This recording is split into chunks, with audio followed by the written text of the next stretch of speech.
Chelsea Perkins apologized to the victim's family, saying, quote, "I take full responsibility for what I've done." Why did OnlyFans beautiful model lure man to his murder? Chelsea Perkins, 35 years old, is from Virginia, United States, a U.S. Coast Guard veteran turned OnlyFans model. Police say Chelsea Perkins held grudges and anger inside for years. Perkins had served with the U.S. Coast Guard for an outstanding career. Her life changed after serving, and she started working in the porn industry, joining OnlyFans as a model under the name Solana Savage. But life is full of twists and turns, and this beautiful woman is determined to avenge an old grudge. The target of her hatred is a 31-year-old man named Matthew Dunmire. No one knows who I really am. Here, I have control, and I can tell my story without fear of being ignored. In 2017, Perkins claimed Dunmire had raped her a few years earlier in Virginia when they were still in high school, but there was not enough evidence to press charges. The incident still left a mark on Chelsea, a trauma she could not easily let go of. In early 2021, Chelsea contacted Matthew via Facebook. They didn't just exchange messages, but also planned a meeting. I'm going to Ohio. I want us to talk like we used to. Okay, I'll wait. Chelsea traveled over 300 miles from Virginia to Ohio, with one goal in mind: a long-planned meeting, spending the night with her at an Airbnb rental. Let's go to the park. I know a great place. It looks beautiful there. I'm glad we can be together. On March 6, 2021, they entered Cuyahoga Valley National Park. No cameras, no witnesses, only the forest. This is the time, the moment I've been waiting for. All the heartache that I have felt all this time. I won't let it just disappear. Chelsea pulls out hidden a handgun and pointed it at Matthew. A single gunshot. Matthew falls. Then she left Matthew's body alone. Chelsea walked out of the woods. In the car, her expression was calm but tense. On March 9, 2021, around 11 a.m., hikers in the park's Terra Vista Natural Study area found the body of 31-year-old Dunmire. He had a single gunshot wound to the back of his head and an Aquafina water bottle beside him. Chelsea fled to Michigan. Investigators later discovered she got a news tattoo shortly after the killing, a chilling symbol of what she'd done. However, catching Perkins was no easy task.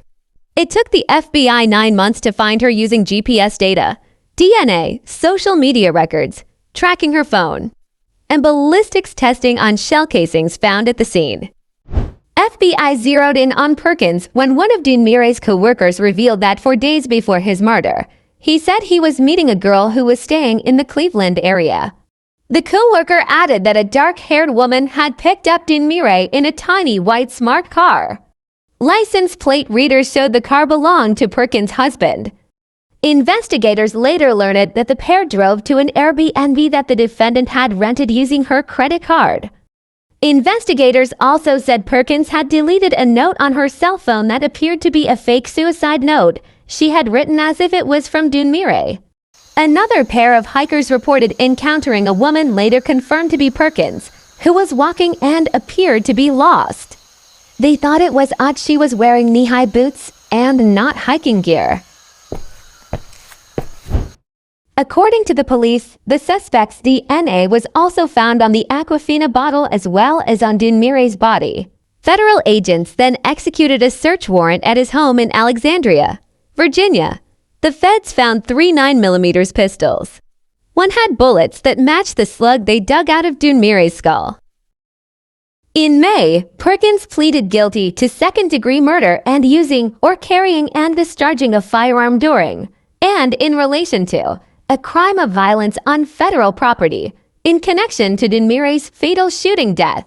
She faced up to 25 years in prison for the crime and was sentenced to 22.5 years today by U.S. District Judge, with 5 years to be served under supervised release after imprisonment.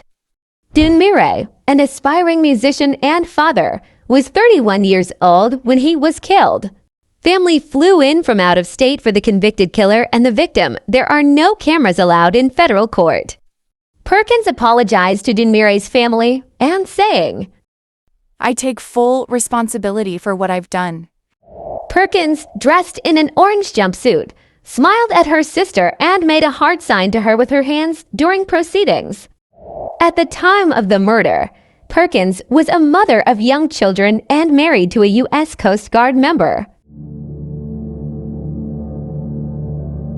The defense asked the judge for Perkins to serve time in a federal prison in West Virginia to be closer to her family, and the judge agreed to the recommendation. Perkins will be in her early 50s counting time served when she gets out of prison. In a bizarre twist, Matthew Dunmire is not the only fatality linked to this case. In 2021, it appears that his mother, Tommy Lynn Dunmire, growing frustrated with the police investigation into her son's death, decided to take matters into her own hands. She began to conduct her own investigation. Her's mental condition deteriorated significantly during that. In November 2021, Tommy Lynn Dunmire and John Nelson McQuillan drove to Washington, D.C., stopping at a house in the Kingman Park area. Tommy Lynn Dunmire wearing a brown vest and a baseball cap, then carrying a cardboard box. She pressed bell, then not long time a woman opened the door and Tommy introduced herself as a UPS delivery courier. May I help you? A woman standing in front of the door. Tommy immediately took out the gun she had hidden and shot a woman she thought was Perkins, twice in the stomach. The young woman fell from the gunshot, her stomach bleeding. The problem: the woman who answered the door was not Perkins. She had just shot a woman who had nothing to do with her son's murder. It was not Chelsea Perkins. The woman was at the wrong place at the wrong time. The innocent victim miraculously survived the gunshot wounds. Dunmire's parents fled the scene. They changed the license plate on their vehicle to avoid detection, but was successfully tracked down by the police. As police closed in after a high-speed chase, the mother, still grieving and still holding the gun, shot herself to death. Police suspect he is still using the same weapon used in the attack. McQuillan looks confused at the time, not expecting his wife to commit suicide. He surrendered when the police arrested him. And the police arrested McQuillan, who later pleaded guilty to accessory after the fact to assault with intent to kill. He received a 3-year prison sentence.